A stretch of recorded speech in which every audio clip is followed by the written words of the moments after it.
Hello friends, आप सभी का स्वागत है आपके अपने यूट्यूब चैनल स्टडी विद एजे पर। आज मैं आप सभी के साथ इंडियन कॉन्स्टिट्यूशन का एक मॉक टेस्ट लेकर आई हूँ जिसमें 15 क्वेश्चंस होंगे।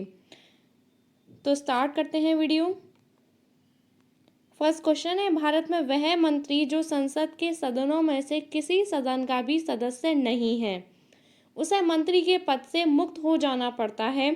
ऑप्शन ए 6 माह बाद, ऑप्शन बी 1 वर्ष बाद, ऑप्शन सी 2 वर्ष बाद या ऑप्शन डी 3 वर्ष बाद। तो इसका सही आंसर होगा ऑप्शन नंबर ए 6 माह बाद। भारत के किस प्रधानमंत्री की मृत्यु देश के बाहर हुई? Option A Jawaharlal Nehru, option B Morarji Desai, option C Lal Bahadur Shastri या ऑप्शन डी चरण सिंह। तो इसका सही आंसर होगा ऑप्शन नंबर सी लाल बहादुर शास्त्री। प्रधानमंत्री लाल बहादुर शास्त्री की मृत्यु 11 जनवरी 1966 में भारत के बाहर हुई थी। और कहाँ हुई थी? ताशकंद में। ताशकंद में हुई थी। भारत सरकार के मुख्य विधि परामर्शदाता है। Option A solicitor general of India, option B उच्चतम न्यायालय के मुख्य न्यायाधीश, ऑप्शन सी सचिव विधि मंत्रालय या option D attorney general of India. तो इसका सही आंसर होगा option number D attorney general of India.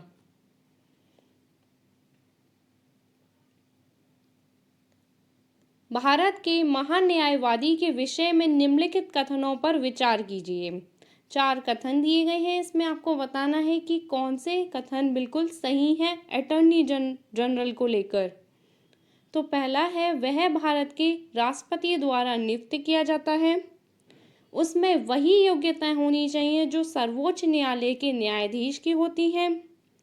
उसे संसद के किसी भी सदन का सदस्य होना चाहिए।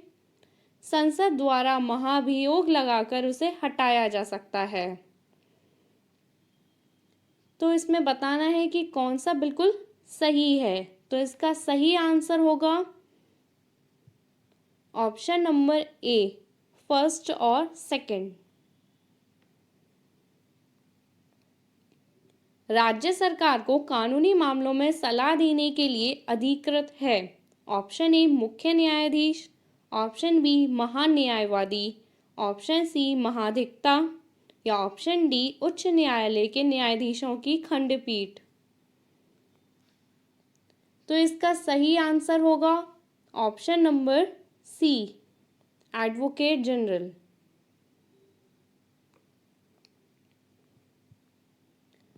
भारत के नियंत्रक व महालेखा परीक्षक की नियुक्ति की जाती है।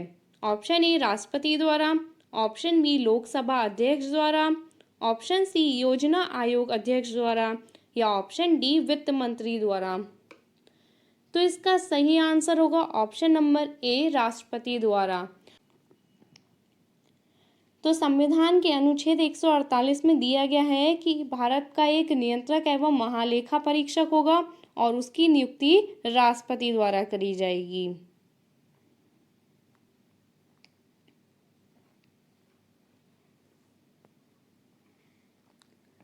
पार्लियामेंट संसद के किसी सदन के सदस्य न होने पर भी सदन की बैठक में कौन भाग ले सकता है?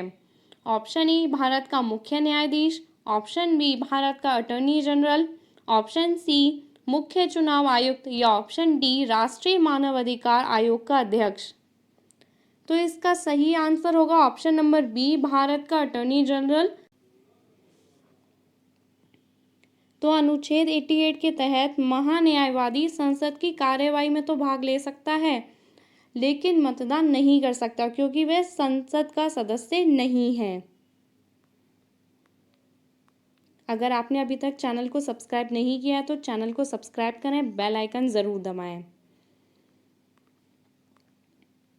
भारत के नियंत्रक एवं महालेखा परीक्षक के पद पर नियुक्ति का कार्यकाल होता है। ऑप्शन ए 4 वर्ष, ऑप्शन बी 5 वर्ष, ऑप्शन सी 6 वर्ष या ऑप्शन डी 7 वर्ष। तो इसका सही आंसर होगा ऑप्शन नंबर सी 6 वर्ष। लोकसभा के लिए चुनाव में निर्वाचित होने के लिए किसी व्यक्ति के लिए न्यूनतम आयु सीमा है। ऑप्शन ए 18 वर्ष, ऑप्शन बी 21 वर्ष, ऑप्शन सी 25 वर्ष या ऑप्शन डी उपरोक्त में से कोई नहीं। तो इसका सही आंसर होगा ऑप्शन नंबर सी 25 वर्ष। तो लोकसभा के लिए न्यूनतम आयु सीमा 25 वर्ष दी गई है। लोकसभा में राज्यवार सीटों का आवंटन सन 1971 की जनगणना पर आधारित है। यह निर्धारण किस वर्ष तक यथावत रहेगा? तो इसका सही आंसर होगा ऑप्शन नंबर बी 2026 तक। लोकसभा का पहला आम चुनाव कब हुआ? ऑप्शन ए 1949 में, ऑप्शन बी 1952 में, ऑप्शन सी 1950 में या ऑप्शन डी 1954 में। तो इसका सही आंसर होगा ऑप्शन नंबर बी 1952 में। राज्यसभा के सदस्य का कार्यकाल कितने वर्ष का होता है? ऑप्शन ए 3 वर्ष का, ऑप्शन बी 5 वर्ष का, ऑप्शन सी 6 वर्ष का या ऑप्शन डी 2 वर्ष का।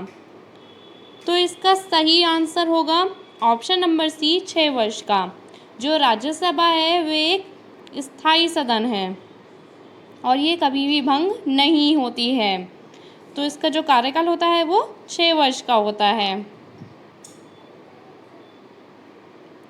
राज्यसभा को भंग करने का अधिकार किसे प्राप्त है? ऑप्शन ए राष्ट्रपति को, ऑप्शन बी उपराष्ट्रपति को, ऑप्शन सी सर्वोच्च न्यायालय को या ऑप्शन डी उपरोक्त में से कोई नहीं। तो इसका सही आंसर होगा ऑप्शन नंबर डी उपरोक्त में से कोई नहीं। राष्ट्रपति द्वारा राज्यसभा में कितने व्यक्ति मनोनीत किए जाते हैं? Option A 10, option B 15, option C 12 या ऑप्शन डी 20। तो इसका सही आंसर होगा ऑप्शन नंबर सी 12। तो राष्ट्रपति राज्यसभा में 12 सदस्यों को मनोनीत कर सकता है। लोकसभा के स्पीकर का निर्वाचन होता है। ऑप्शन ए संसद के सभी सदस्यों द्वारा, ऑप्शन बी प्रत्यक्ष रूप से जनता द्वारा, ऑप्शन सी लोकसभा के सभी सदस्यों द्वारा या ऑप्शन डी लोकसभा में बहुमत प्राप्त दलों के सदस्यों द्वारा। तो इसका सही आंसर होगा ऑप्शन नंबर डी लोकसभा में बहुमत प्राप्त दलों की सदस्यों द्वारा। अनुच्छेद 93 में दिया गया है कि लोकसभा स्वयं अपने सदस्यों में से एक अध्यक्ष और एक उपाध्यक्ष का निर्वाचन करेगी और अध्यक्ष और उपाध्यक्ष का कार्यकाल 5 वर्ष का होगा। अगर आपको वीडियो अच्छी लगी हो तो वीडियो को लाइक कीजिएगा और टेलीग्राम ग्रुप को ज़रूर ज्वाइन करें। लिंक आपको डिस्क्रिप्शन बॉक्स में मिल जाएगा। नए हैं तो चैनल को सब्सक्राइब कीजिएगा। नेक्स्ट वीडियो में मिलते हैं एक नए टॉपिक के साथ।